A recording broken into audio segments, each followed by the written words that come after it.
না না না, ব্যর্থতার বোঝা আমি আর বয়ে বেড়াবো না। পরাজয়ের গ্লানি থেকে আমি মুক্ত হবই।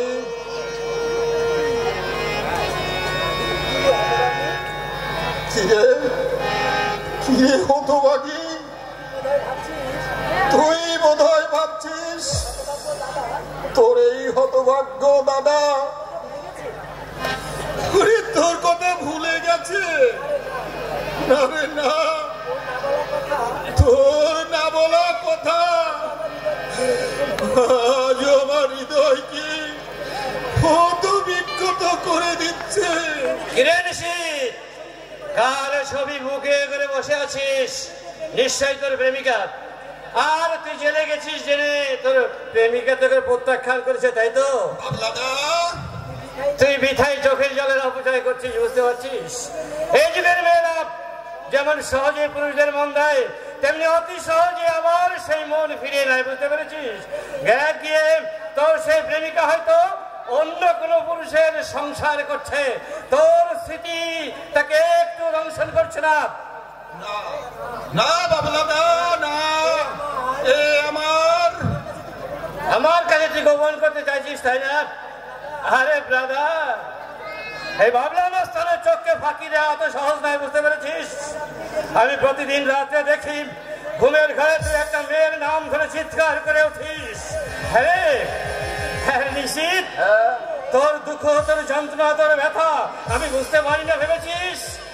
হ্যাঁ হ্যাঁ বাবলাদা, আমার এই বুকের মাঝে অনেক দুঃখ, অনেক ব্যথা জমা হয়ে আছে। আমি এমনি এক অকর্মণ্য অবদার্থ দাদা। আমার এই মা বাবা হতভাগিনী বোনটাকে আমি রক্ষা করতে পারিনি, অথচ আমার মা বাবা আমার এই ছোট বোনটাকে আমার হাতে তুলে দিয়ে সরব নিশ্চিন্তায় সঙ্গে নিয়েছে। আমি পারিনি বাবলাদা, আমি পারিনি আমার বাবা মায়ের আদেশ পালন করতে। স্বর্গ থেকে তারা আমাকে এক অপরমন্য অপদার্থ সন্তান বলে আমাকে অভিশাপ দিচ্ছে। নিশিত জানো বাবলাদা, এই ছবিটা আমার হতভাগিনী ছোট বোন শ্যামলী। এই দেখ, আমি তোকে ভুল বুঝেছি, না জেনে আমি সত্যি তোকে আঘাত দিয়ে ফেলেছি রে নিশিত। তুই বরং আমাকে ক্ষমা করে দিস, বুঝতে পেরেছিস? না বাবলাদা,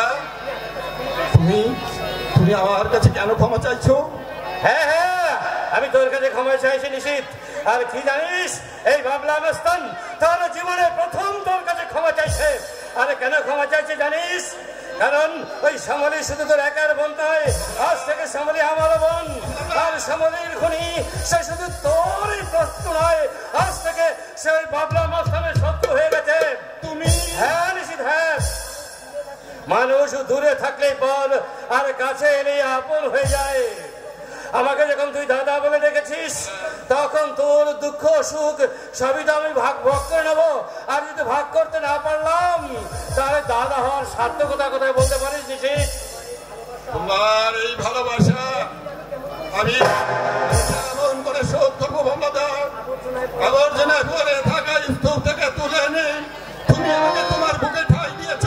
তোমার ঋণ আমি কেমন করে? নিশিত না, না নিশিত না, দয়ার কথা তুই বলিস না। দয়া মায়া অনুকম্পা এই বাবলা মস্তানের অভিধানে নেই, দয়া আমার জীবন নেই। এই বাবলা মস্তান দয়া করতে শেখেনি। তোকে আমার ভালো লেগেছে বলে আমি তোকে ভাই বলে বুকে জড়িয়ে ধরেছি। আমার এই বুকে আমি তোকে স্থান দিয়েছি। বাইরের কঠোরতা দিয়ে আমার অন্তরের কোমলতাকে আমি আজও দূরে সরিয়ে রাখতে পারিনি, পিছিয়েছি। আর পারিনি বলে আজও আমার মনটা কেঁদে উঠে আমাকে পাগল করে দেয় নিশিত, আমাকে পাগল করে দেয়। জানিস নিশিত, আমিও যদি ভক্ত পরিবেশে পেতাম, তাহলে এই পৃথিবীর আরো 5 জন ভক্ত সন্তানের মতো আমিও ভক্ত ভাবে জীবন যাপন করতে পারতাম। কিন্তু পূর্ণ হলো না, নিশ্চিত পূর্ণ হলো না। এর জন্য দায়ীকে জানি আমার গর্ভধারিণী মা। মা নয়, একটা শয়তানি, একটা ডাইনি, একটা পিশাচি। তার দেহের জৈবিক ক্ষুধা মিটাবার জন্য আমাকে এনেছিল এই মাটির পৃথিবীতে। দেয়নি আমার পিতৃ পরিচয়, দেয়নি আমার জন্ম পরিচয়। তবে সে শয়তানি একবারও ভেবে দেখেনি তার ওই লোক লালসার চৈতন্য করতে গিয়ে আমার জীবনটা কলঙ্কের কালিতে লেপে দিয়ে গেছে।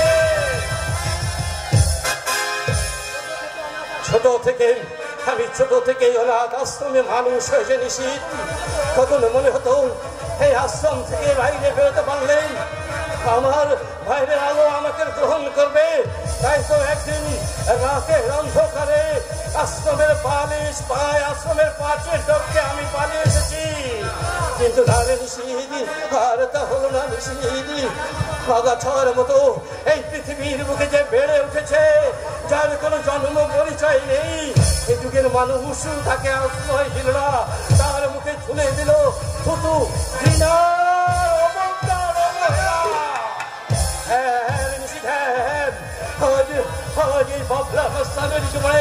একটাই শুধু পরিচয়।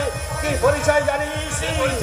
আমি একটা জারজ অবৈধ সন্তান, একটা অবৈধ সন্তান, একটা অবৈধ সন্তান।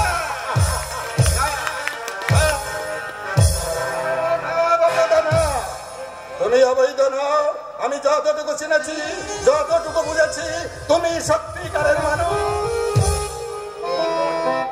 ঈশ্বর, তোমার রাজ্যে কেন এত অনিয়ম, কেন এত পাপাচার? তুমি কি হে জগৎ বন্ধু, তুমি কি তোমার এই অভাগা সন্তানদের কান্না শুনতে পাও না? তুমি কি নীরব নিথর হয়ে থাকবে প্রভু? তোমার কি ঘুম ভাঙবে না? জাগো জাগো হে ঈশ্বর, জাগো।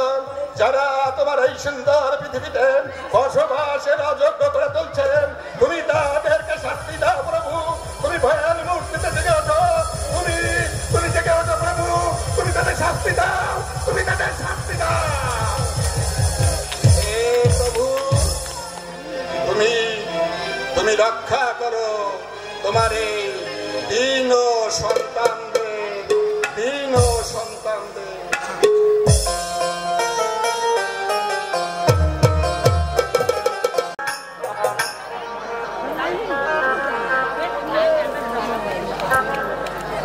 এই পোশাকে বাড়ির ভিতরে যেতে আমার লজ্জা লাগছে, কিন্তু না গিয়ে উপায় কি? আজ আমার এই অসহায় অবস্থা থেকে আমাকে রক্ষা করতে পারে একমাত্র বরদা। তাই তার কাছে গিয়ে আমাকে দাঁড়াতেই হবে।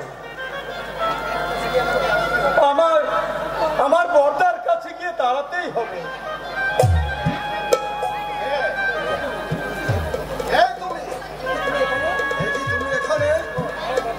হ্যাঁ বরদা, আমি ভাবলাম হয়তো কোনো ভিখারি থেকে এসেছে। আজকাল ভিখারিদের উৎপাতে এত যে বেড়ে গেছে, সময় নেই অসময় নেই, গৃহস্থের দরজায় শুধু ধাক্কা মারছে। বরদা, শান্তিপ্রিয় মানুষদের আর শান্তিতে থাকতে দেবে না, শুধু দাও দাও দাও। আরে বাবা, দিয়ে কি কারো অভাব ঘুচানো যায়? কথাটা ঠিকই বলেছেন বরদা। সাত করে কি কেউ ভিক্ষা বৃত্তি গ্রহণ করে? নিরুপায় হয়েই মানুষের কাছে হাত পাতে। তাই নাকি? এটা তো আমার জানা ছিল না। দুঃখ যাদের কোনোদিন স্পর্শ করেনি, দুঃখের দুঃখ তারা কিভাবে বুঝবে বরদা? বাবা, তোমার কথার মধ্যে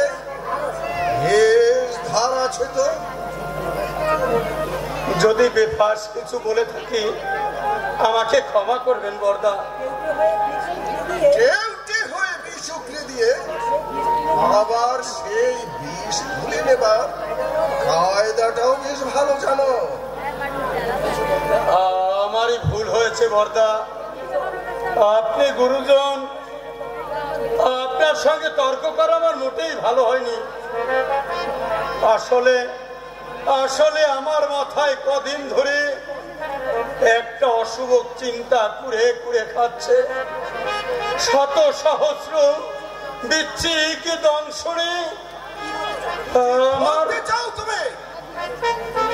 বিশেষ প্রয়োজনেই আমি আপনার কাছে এসেছি। আমার কাছে কি প্রয়োজন তোমার থাকতে পারে বলো? চাকরি যাবার পর আমার সংসারে বিরাট অভাব নেমে এসেছে। প্রথম এই বন্ধু বান্ধবদের কাছ থেকে ধার করে কোন রকমের চালিয়েছি। কদিন হলো কারো কাছ থেকে কোন রকম কোনো সাহায্য পাচ্ছি না। তার জন্য আমি কি করতে পারি বলো?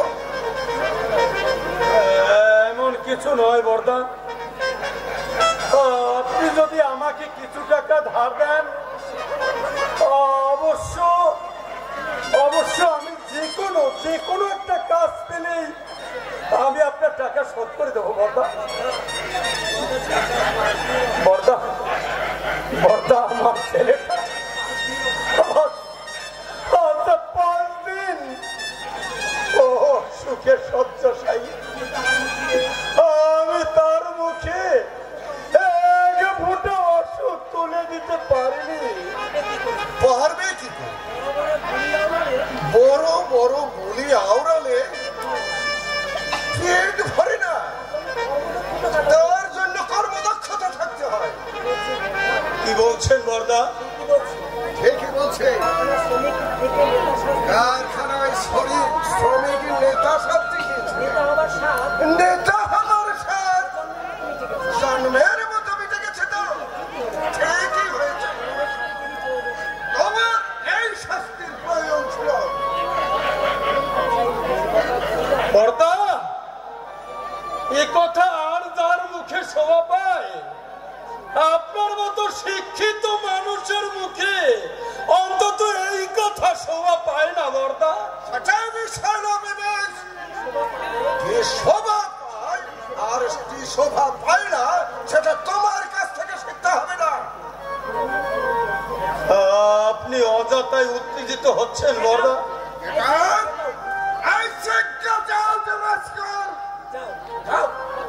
আর কোনদিন এই বাড়ির দরজায় যেন তোমার মুখ দর্শন করতে না পাই। আমি গরিব আত্মীয় বলে আপনি আজ আমাকে এইভাবে অপমান করলেন। আমি যদি ধনী হতাম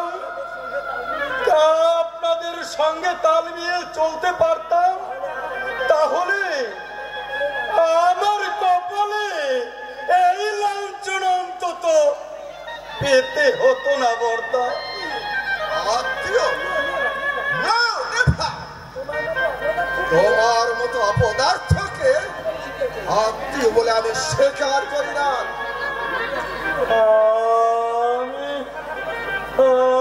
আমি বর্দা, আমি অপদার্থ? যে নিজের স্ত্রীর সন্তানকে ভরণ পোষণ দিতে পারে না, তাকে শুধু অপদার্থ বললেই ভুল হবে। সে একটা ক্লেব, একটা জনপদার্থ, একটা মানুষ।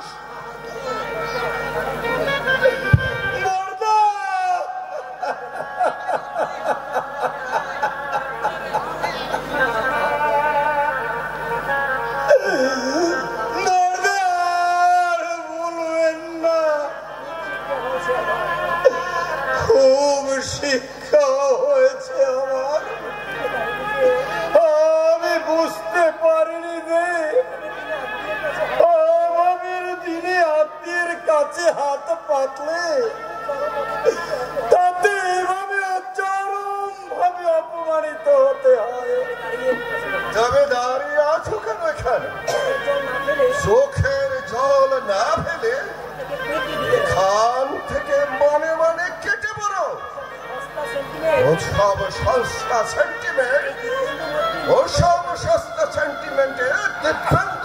মন্ত্রকে মন গলাতে পারবে না। পয়সা রোজগার করতে আমাকে অনেক পরিশ্রম করতে হয়েছে, আর সেই পরিশ্রমের পয়সা আমি ভিখারীদের দিতে পারি না, আর দেবও না।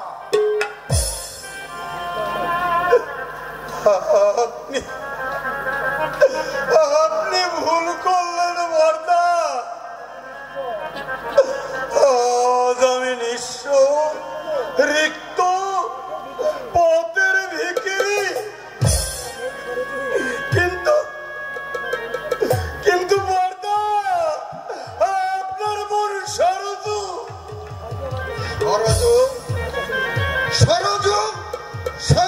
আমার কাছে সে মৃত।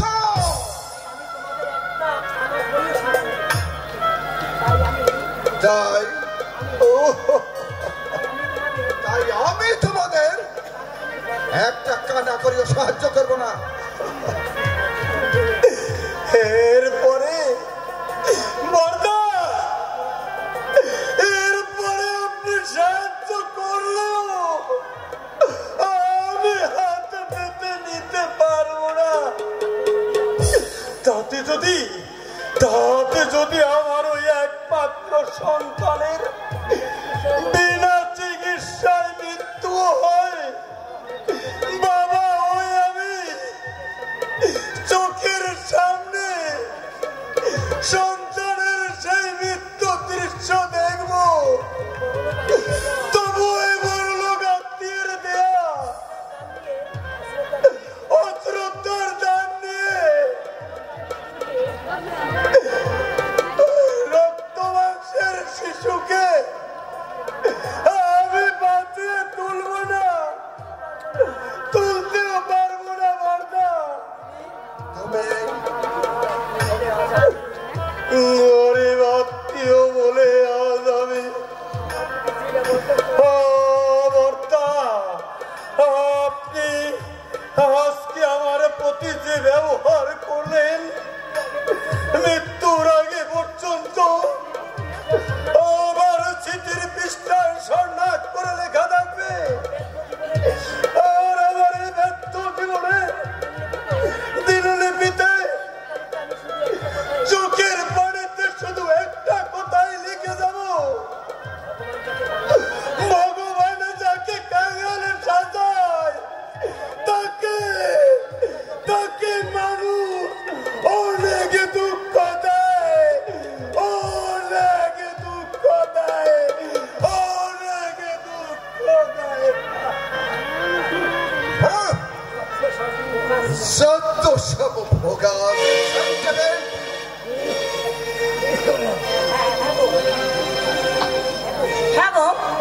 তুমি এখনো দাঁড়িয়ে আছো, স্যাকরার দোকানে যেতে হবে না? হ্যাঁ, আমি এখনই যাচ্ছি। আশ্চর্য, এতক্ষণ এখানে দাঁড়িয়ে দাঁড়িয়ে তুমি কি করছিলে? আর বলো না, যত সব আগাছাগুলো এসে উঠেছে। আগাছা? তুমি কার কথা বলছো গো? কি আবার ওই যে চন্দন? ও, মানে তোমার মায়ের আদরের জামাই। তাকে যত্ন খাতির করে এদের বাড়ির ভিতরে নিয়ে গেলেন আছে।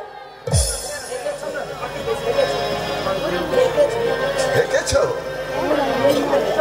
একটা পথের ভিখারির সঙ্গে সম্পর্ক রাখবো আমি? না, নেভার। তা নিশ্চয়ই তোমার কাছে টাকা পয়সা চাইতে এসেছিল। সে আবার বলতে টাকা টাকা টাকা।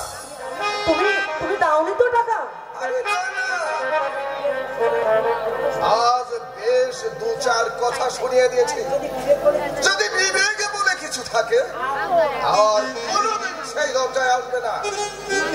ঠিকই করেছো, কুকুরকে প্রশ্রয় দিলে ওই কুকুর মাথায় চড়ে বসে। সে কথা বলতে আমি সব বুঝেছি, কেউ কারো নয়। ও, তাহলে আমিও তোমার কেউ নই? না না, কি যে বলো তুলসী, তুমি তো আমার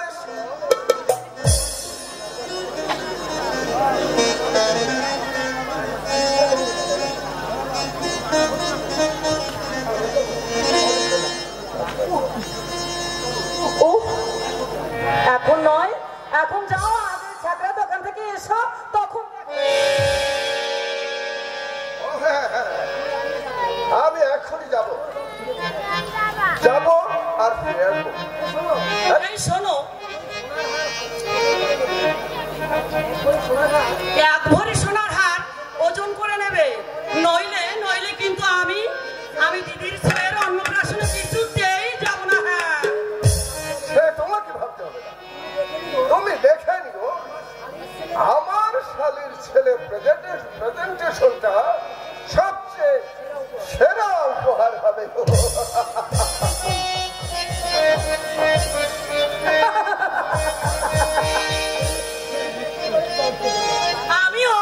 আমিও দিদিকে একেবারে চমকে দেব, আর জামাই বাবু অবাক হয়ে ভাববে,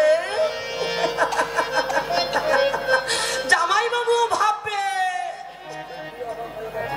আমি অবাক হয়ে যাচ্ছি বৌমা। দিব্যেন্দু এতটা নিচু তার পরিচয় কি করে দিতে পারলে? তার মানে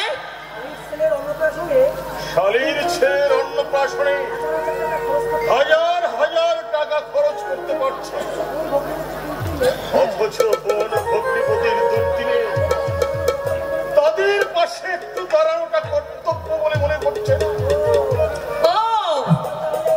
আজকাল তাহলে ছেলে বউর কথা ঘরের কোণে দাঁড়িয়ে আড়ি পেতে শোনা হচ্ছে, তাই না? না না বোলা, আড়ি আমি পাতিনি, এদিকেই আসছিলাম, হঠাৎ কথাগুলো আমার কানে এলো। তাই ভাবছি শিক্ষার মান আজ কতটা নিচে নেমে গেছে। এর চেয়ে যদি আমি দিব্যেন্দুকে মূর্খ করে রাখতাম, তাহলে সে আজ তার দুঃখিনী বোনকে ফেলতে পারত না। কি বলতে চান আপনি? বলতে আমি অনেক কিছুই চাই, কিন্তু বলতে পারছি না। তোমার কাছে আমার একটা ছোট্ট অনুরোধ বৌমা। সংসারের এক অক্ষম বাবা করজোরে তোমার কাছে বিনতি করছে, সংসারের শান্তিত্ব বজায় রেখো বৌমা। শ্বশুর শাশুড়ি দেবর ননদ সবাইকে নিয়ে একটা সংসারের যে স্বর্গীয় আনন্দ, সেই আনন্দ তুমি আর বিশ্বের কোথাও খুঁজে পাবে না। কি আমি আপনাদের সংসারের শান্তি নষ্ট করছি? যত বড় মুখ নয় আপনার, তত বড় কথা। রাগ করো না বৌমা, রাগ করো না। তুমি ছেলে মানুষ, ভুল তো করতেই পারো, কিন্তু আমি তো অভিভাবক। আমার উচিত তোমার সেই ভুল ভাঙিয়ে তোমাকে মূল স্রোতে ফিরিয়ে আনতে। তুমি আমার আপন জন মা, আপন জনের কাছেই তো দাবি করা সাজে। আর অত সোহাগ দেখাতে হবে না। আসলে আপনার রাগটা যে কোথায় তা আমার বুঝতে একটু বাকি নেই। আমি আসলে আমার দিদির ছেলের অন্নপ্রাশনে এই একটা সোনার হার দিচ্ছি, এটাই আপনি হয়তো সহ্য করতে পারছেন না, তাই না? বৌমা, তুমি আমাকে যতখানি নিচু মনে করছো ততখানি নিচু আমি নই। কুটুম্বিতা নিশ্চয়ই রক্ষা করতে হবে বৌমা, সেই সঙ্গে এটাও মনে রাখতে হবে সরজু তোমার একমাত্র ননদ। কেন? তার জন্য তো আপনি রয়েছেন। সেই সঙ্গতি যদি আমার থাকতো তাহলে আমার ভাগ্য রেখাটা অনেক বদলে যেত এই সংসারের হার। কিন্তু সেদিন আমি আমার নিজের ভবিষ্যতের কথা ভেবে আমার দিব্যেন্দুর ভবিষ্যৎকে অন্ধকারে ঠেলে দেইনি। দিব্যেন্দুর আজকের এই সৌভাগ্যের মূলে রয়েছে আমার অক্লান্ত পরিশ্রম। ও তাই নাকি? ছিলেন তো ওই অফিসের সামান্য কেরানি, তা মাসে কত টাকাই বা মাইনে পেতেন? সেই কথাটা আমাকে জিজ্ঞাসা না করে আমার সুযোগ্য সন্তানকে তুমি জিজ্ঞাসা করো। ওকে জিজ্ঞাসা করো ওর বাবা ওর জন্য কি করেছে। ও বিষ নেই, অথচ ফনা তোলায় ঠিকই আছে। এই জন্যই লোকে কথায় বলে ওরে ওই ঢেকি স্বর্গে গিয়েও না ধান ভানে।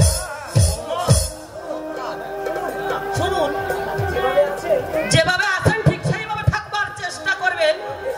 এর বেশি কিছু আশা করলে ওই উনুনের ছাই পর্যন্ত আপনার মুখে জুটবে না, কথাটা মনে রাখবেন।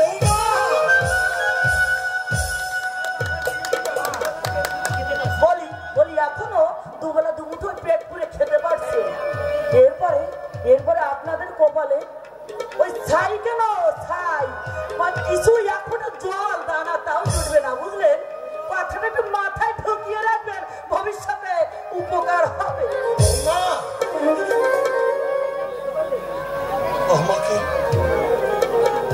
আমাকে এত বড় কথাটা তুমি বলতে পারো?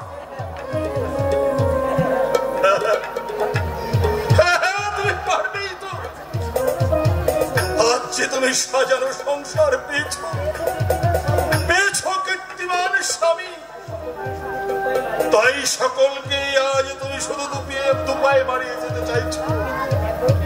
কিন্তু একবারও কি ভেবে দেখেছো?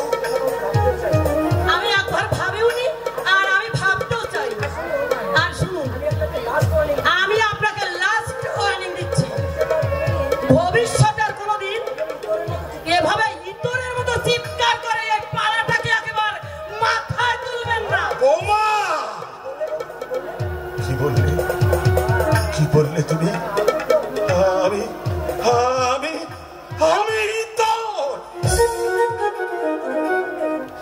এই কথাটা তুমি আমাকে বলতে পারো?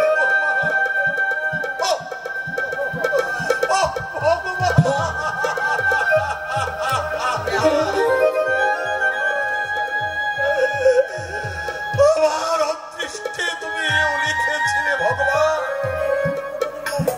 স্নেহের পুত্র বধূর কাছ থেকে এত বড় আঘাত পাবার আগে তুমি আমাকে মৃত্যু কেন দিলে না ভগবান? মৃত্যু কেন দিলে না? যতই চোখের জলে একেবারে বানে ভাসিয়ে দিন, আমাকে কিছুতেই আমার আসন থেকে টলাতে পারবেন না। সে আমি জানি বৌমা, সে আমি জানি। আমার চোখের চোখ তোমাদের কাছে ভোরের শিশির বিন্দু, আমার বুক ফাটা আর্তনাদ তোমাদের কাছে হাসির ফোয়ারা। তবু এই বুকের ব্যথাটাকে হালকা করতে আমি না কেঁদে পারছি না বৌমা, না পারছি না। শত চেষ্টা করিও এই অবুঝ মনটাকে শান্ত করতে। রাবিশ, একেবারে অসহ্য।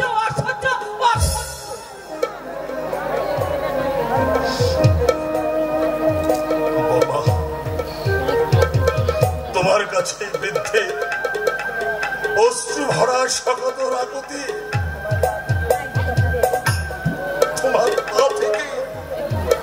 তোমার পা থেকে ওই জুতোটা খুলে আমার কপালে তুমি মারো, যেন ওই কপালটা ফেটে চৌচির হয়ে যায়। আমি দেখতে চাই এই কপালে আর কি কি লেখা আছে। মারো মারো মারো আমাকে বোমা, তুমি আমাকে বুঝি ভয় দেখানো হচ্ছে তনুশ্রীকে? না, খুব ভয় দেখানো হচ্ছে। আমি তনুশ্রী, আমি তোমাকে কেন, আমি কাউকে ভয় করি না। আমার এই পায়ের জুতো দেখেছো? আমার পায়ের জুতো দিয়ে একেবারে তোমার মুখটা আমি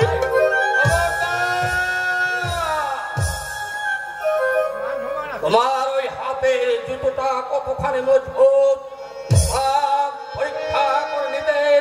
তুমি তোমার গালটাই বেছে নাও, নইলে আমার মাথায় রক্ত উঠে গেলেন এই পৃথিবীর কোন শক্তি তোমাকে আমার হাত থেকে রক্ষা করতে পারবে না। কি আমার গায়ে তুমি হাত তুলতে চাও? তুলতে চাই, এখনো তোমার গায়ে আমি হাত তুলিনি, এটাই তোমার পরম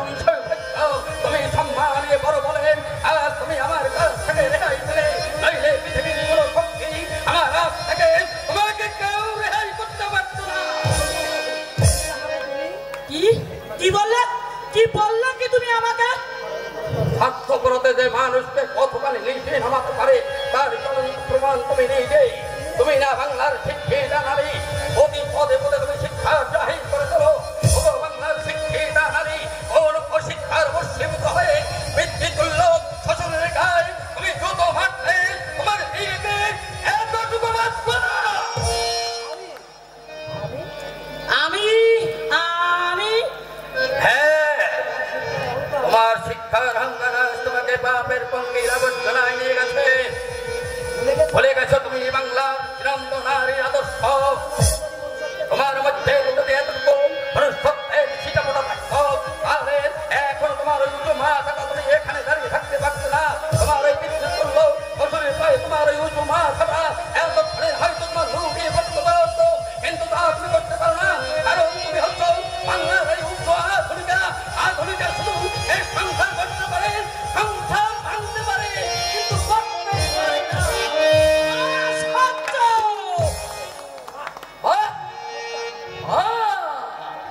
চমৎকার চমৎকার চমৎকার তোমার নীতি, চমৎকার তুমি, চমৎকার তোমার ঠিক শিক্ষা, চমৎকার ঠিক তোমাকে। এই অপমান আমি জানি জানি তুমি অনেক কিছুই করতে পারো, কিন্তু তুমি এটাও তুমি জেনে রাখো তোমার স্বামী দেবতাটি দিয়ে তুমি পেয়েছো সে স্বামীকে তুই এমনি এমনি আসেনি, এই আকাশ থেকে এমনি করেনি। এই অসত্য শ্বশুরের গায়ে তুমি এই জুতো করেছো, এই অসত্য শ্বশুর রক্ত করা জল পয়সায় এমন কৃত্রিমান স্বামী তুমি পেয়েছো। বাবা কেন চুপ করবো? আমি কেন চুপ করবো? এতদিন আমি চুপ করেছিলাম, আজ তোমার আঘাত আমাকে আমার গায়ে রক্ত ধরে দিয়েছে। তুমি কি পেয়েছিলে বাবা সন্তানী? আর তুমি কি পেয়েছ? দুঃখ করছিস কেন বাবা? আমি যা পেয়েছি তার কজনের ভাগ্য হয় বাবা? আমি বড় ভাগ্যবান রে, বড় ভাগ্যবান, আমার মতো ভাগ্যবান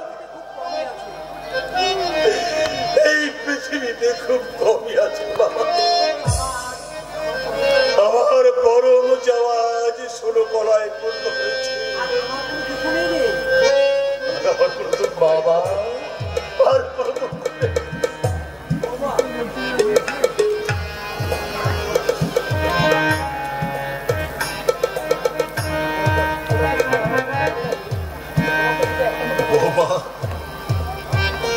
তোমাকে শুধু একটা কথা বলে রাখি, সংসারের লক্ষ্মী বড় চঞ্চলা, তাকে ধরে রাখতে একটু চেষ্টা করো, তাতে তোমার মঙ্গলই হবে, তুমি সুখী হবে। এত বড় আঘাত দেওয়ার পর তোমাকে অভিশাপ না দিয়ে তোমাকে আজ আশীর্বাদ করে গেল সেই অভিযুক্ত মানুষদের কথা তুমি শুনলে এরপরে কি তোমার চোখ দুটো ফুটবে না? এরপরে কি তোমার মনে আসার সঞ্চার হবে না? এরপরে তুমি বাংলার গৃহবধূ হয়ে সংসারে বিরাজ করবে না? এরপরে কি তুমি বুকে আশা নিয়ে সংসারকে আলোকিত করবে না? বলো বলো বলদি বলো। জুতো মেরে আর এই বৌদিকে গরুদান করতে হবে না। এই অপমানের বদলা আমি তো অনুশ্রী শপথ নিচ্ছি, এই অপমানের বদলা আমি নেবই।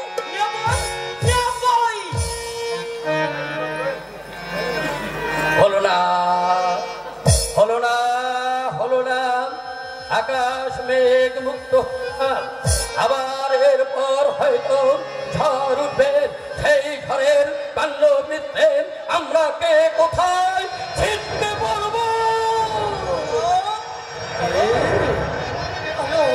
মা কি হয়েছে রে? কি হয়েছে? তোর বাবা বিছানায় পড়ে পড়ে কাঁদছে। আমি কতবার জিজ্ঞাসা করলাম, চোখের জল ছাড়া কোনো উত্তর আমি খুঁজে পেলাম না। আঘাত যখন দুর্বিষহ হয়ে ওঠে মা, জীবনের সব মানুষের চোখের জল তো একমাত্র সম্বল করি না মা।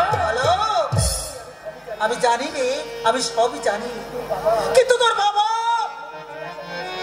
বাবা বাবা এই পৃথিবীতে অনেক কিছু আশা করেছিল, কিন্তু সে তার আশায় যে তার আশার যে দ্বীপ এমনি ভাবে ধীরে ধরে নিভে যাবে তার ধারণার কল্পনার অতীত ছিল মা। মানুষ মানুষের কাছে দুঃখ পায় ঠিকই, কিন্তু মা অতি বড় আপনজনের কাছে দুঃখ আঘাত পেলে সাত আন্তনা নিয়ে বুক বাঁধা যায় না মা। মানুষ সব সইতে পারে মা, কিন্তু মা পারে না ওই প্রিয়জনের আঘাত আর উপেক্ষা সইতে পারে না মা। হ্যালো, তুইও কাঁদছিস বাবা? তুই কাঁদলে সান্ত্বনার ঠাঁই আমরা কোথায় পাবো? অনেক অনেক দেরি হয়ে গেছে মা, অনেক দেরিতে যে আমার ঘুম ভেঙেছে।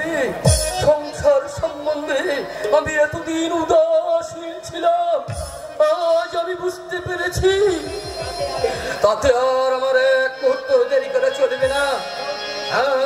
আমি সম্পর্ক ছিন্ন করে আজ আমাকে টাকা উপার্জন করতে হবে।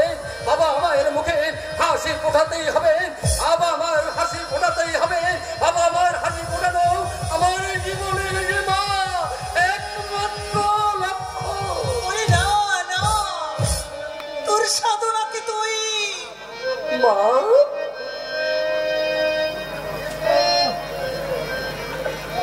মাগো,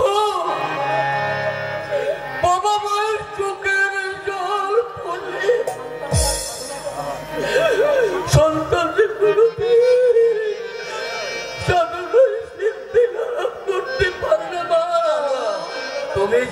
তোমরা যে আমার পোষ্যদেব দেবী, তোমাদের চোখে জল থাকলে আমার যে মা ওই নরকেও তাই হবে না।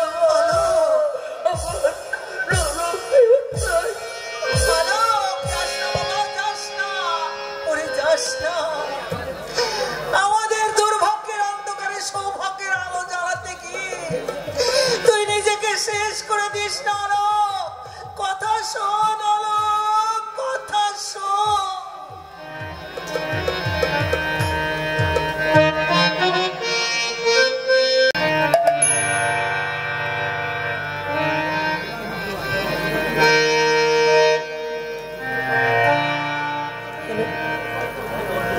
শঙ্খ বাজিয়ে মাটি ঘরে এনেছি, সুগন্ধের ধূপ জেলে আসন পেতেছি। শঙ্খ বাজিয়ে মাটি ঘরে এনেছি, সুগন্ধের ধূপ জেলে আসন পেতেছি। প্রদীপ জেলে নিলাম তোমায় বরণ করে, আমার এই ঘরে থেকো আলো ভরে। এসো মালতী বসো ঘরে, আমার এই ঘরে থেকো আলো ভরে।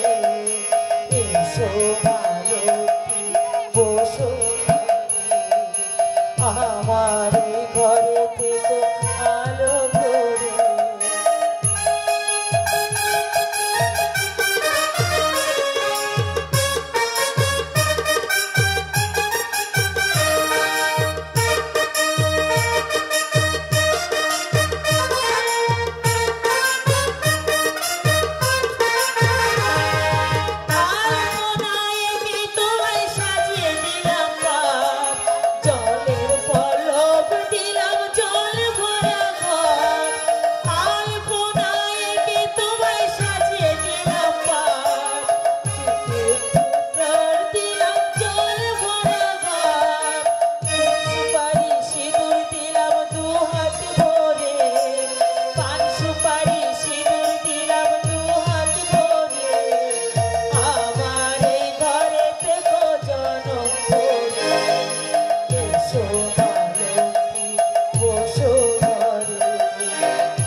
পারছো না, তোমাকে ছাড়তেই হবে। আর আমার স্ট্যাটাসে তোমার চলতে হবে।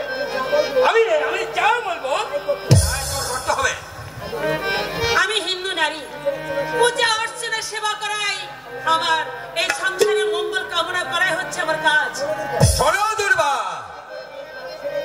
আজ থেকে এই কাজ ছেড়ে দে। আমি তোমাকে যে পোশাক এনে দিয়েছি সেই পোশাক তোমার পরতে হবে। আর বাড়িতে গিয়ে সেদিনের মতো কাঁদুনে গিয়ে চলবে না। না, আমি তা করতে পারবো না। কেন? আজু তুমি ওলোকে বলতে পারছো না? হাইরে পবিত্র ভালোবাসা। ওলোকের কথা ভেবে ভেবে তুমি কি জানো দেবদাসের কি অবস্থা হয়েছিল? ঠিক ঠিক তেমনি তোমার প্রেমে হাবুডুবু খেতে খেতে গ্যাসে ভরা বেলুনের মতো অবস্থা হয়েছে। এ কথা তোমার মতো লোকের মুখে মানায়। তাই নাকি?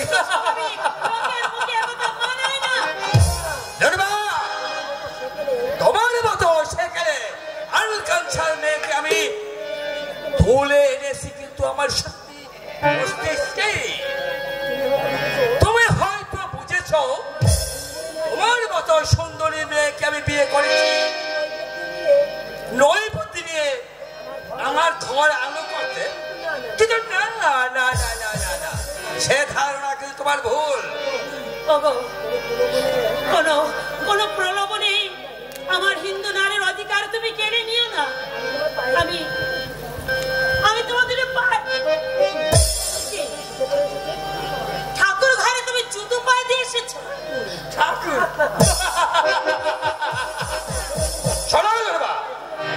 এই যুগে ঠাকুর বলে কিছু নেই, মানুষই হচ্ছে এই যুগের ঠাকুর। মানুষের কথা শুনলে অনেক অনেক টাকা আসবে, সংসারে টাকা আসবে। টাকা টাকা টাকা ভোল আবার নয়, ভোল তোমার দুর্বা। আচ্ছা দুর্বা, তবে এত বলি তুমি কার কাছে শিখেছো? নিশ্চয়ই তো অলোকের কাছে। বারবার তুমি অলঙ্কার কথা বলে কেন কেন আমার মনে তোমার পুরনো স্মৃতি জাগিয়ে তোলো। আমি যা কিছু শিখেছি তা ভারত নারী ওই সীতা সাবিত্রীর কাহিনী থেকে। ও তাই নাকি? আর আচ্ছা দুর্বা, তোমাদের কি জানি বলে মানে মানে মানে মানে ও বেহুলা বেহুলা বেহুলার লগ্ন নৃত্য দেখিয়ে দেবতাদের বসে নেই নিজের স্বামীর জীবনকে ফিরিয়ে এনেছিল। ধরো আমি যদি কোনো কারণে মারা যাই, তাই তুমি নিশ্চয়ই পারবে তোমার লগ্ন নৃত্য দেখিয়ে আমার জীবনকে ফিরিয়ে আনতে। ভগবান যেন তা কখনো না করে, আর যদি করে না তাহলে আমিও নিশ্চয় পারবো আমার সতীত্বের জোরে ঈশ্বরের সহায়তায় তোমাকে বাঁচিয়ে তুলতে। তাহলে তুমি নিশ্চয়ই পারবে আমার কথাগুলো মেনে চলতে। না, আমি তা পারবো না। তোমাদের এই লাইলা মজনুর খেলা দেখেও আমি কিন্তু তোমাকে আমি বিয়ে করেছি। তবে হ্যাঁ শোনো, আমার কাজে লাগানোর জন্য আর তোমার এই সুন্দর দেহ পান করার জন্য। শোনো শোনো শোনো শোনো, আমি আবার বলছি, এতদিন তুমি যে বলি বলেছিল, যে পথে চলছিলে তা ভুলে গিয়ে এখন আমার বলি তোমার শিখতে হবে, আমার পথে চলতে হবে। নইলে তুমি যে অষ্টপাশের মধ্যে ধরা পড়েছ, ভয়ঙ্কর শাস্তি থেকে তুমি কোনো রেহাই পাবে না। কিন্তু এর চেয়ে তুমি আমাকে মেরে ফেলো, তবে এমন আদেশ তুমি আমাকে করো না। ওই পোশাক আমি পার্টিতে যেতে পারবো না, ওদের সঙ্গে আমি মিশতে পারবো না। তাহলে তুমি কি পারবে ঘরের ওই ঠাকুর নিয়ে অলোকের মঙ্গল কামনা করতে আর আমার ধ্বংসের চিন্তা করতে? তোমার এই ঠাকুরকে লক্ষ্মীর ঘর তুমি এমনি করে ফেলে দিলে। শেষ কাজে বন্ধ করো। বর্তমানে তুমি আমার স্ত্রী, সোসাইটিতে আমার প্রেস্টিজ রক্ষা করাই তোমার দায়িত্ব। এখন থেকে পুরনো স্বভাব বাদ দিয়ে এখন একটু অশান্তি এসেছে, একটু ভদ্র হওয়ার চেষ্টা করো। দেখবে তুমি টাকার বিছানার উপর শুয়ে আছো আর গভীর নিদ্রার মাঝে অলক্ষ্যে পুকুর জড়িয়ে একটু ভালোবাসার স্বপ্ন দেখছে। দোহাই দোহাই তোমার, আমাকে তুমি যা খুশি তাই বলো, শুধু শুধু ওই অলক্ষ্যার নামটা আমার সঙ্গে জড়িয়ে তাকে আর তুমি এমনি করে উপহাস করো না। ভাই এত হাস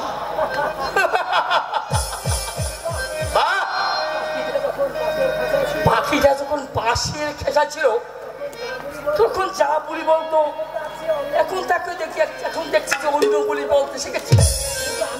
কিন্তু আমিও কিন্তু পাকা শিকারী, কিভাবে আমার বলি বলাতে হয় এটা আমার জানা আছে।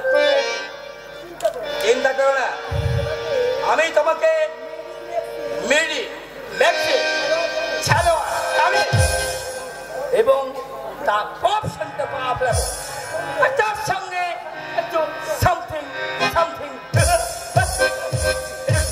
থাকবে। না, তা তুমি কোনোদিনও পারবে না, তা তুমি কোনোদিনও পারবে না। পারবো দুর্বা পারবো।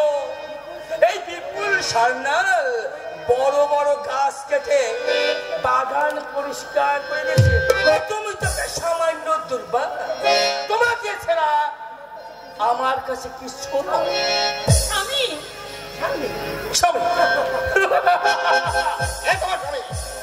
আমি না আমি যদি তোমার স্বামী হইতাম তাহলে তুমি আমার কথা মতো আমার শেখানো বলি বলতে আমার জীবনটাকে দিনের পর দিন তুমি প্রতিহিংসা করে তুলতে পারতে না, আর আমার সর্বনাশ তুমি চাইতে না। এসব তুমি কি বলছো? ঠিকই বলছি, আমি ঠিকই বলছি। আমাকে তুমি জানো না, আমার কথা মতো না চললে যেখান থেকে অলক্ষ্যে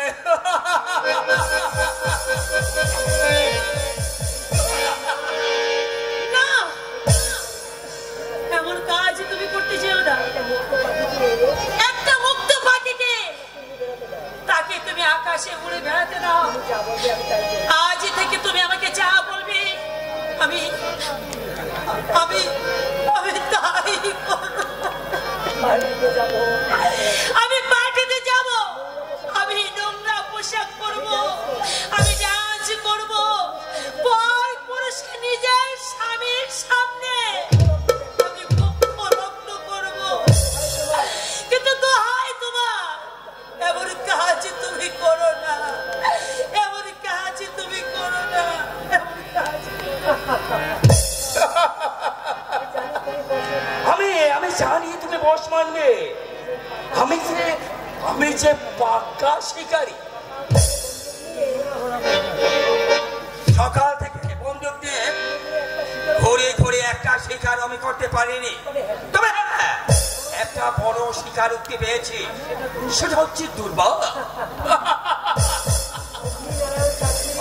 নারায়ণ সাক্ষী রেখে আমি ওকে বিয়ে করেছিলাম প্রতিহিংসা আর নিজের কাজে লাগাবার জন্য। ও জানি না আমি কি, আমি কে। অন্য কেউ নয়, আমি বাদল। বাদল, তুমি এই সময় সামনে সাইকেল স্যার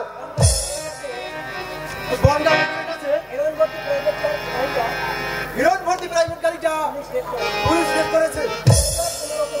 ড্রাইভার তোমাদের পালিয়েছে। How is it important? কি করে সম্ভব? আমার মনে হয় স্যার নিশ্চয়ই আমাদের মধ্যে কেউ টাকার লোভে কাজ করেছে। কিন্তু কে কে কাজ করতে পারে? তোমার কি কাউকে সন্দেহ হয়? সন্দেহ মানে ইমতিয়াজ।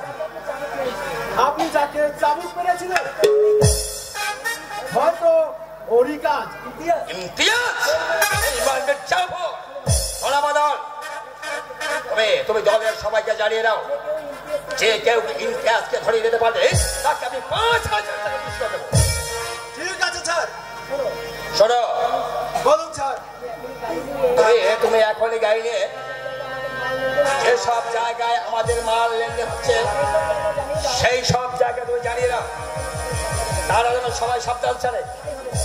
তাই হবে স্যার, আমি সব ব্যবস্থা ঠিক করে রাখবো।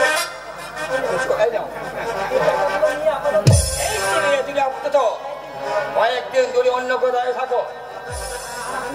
আর আপনি? আমি নিয়ে যে তদন্ত করে দেখবো এই কাজটা কার। একটা বিজ্ঞাপন ভারতের জন্য ছিল, আর কোন বিজ্ঞাপনকে আমি এই মাথা তুলে দাঁড়াতে দেবো না। আমি বিপুল ভাবে চালাবো আমার কারবার।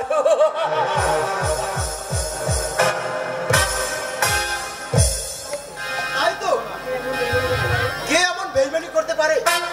যাক, বেইমানি আর যে করুক আমি তা কখনো করবো না। ভাগ্যের নিষ্ঠুর পরিহাসে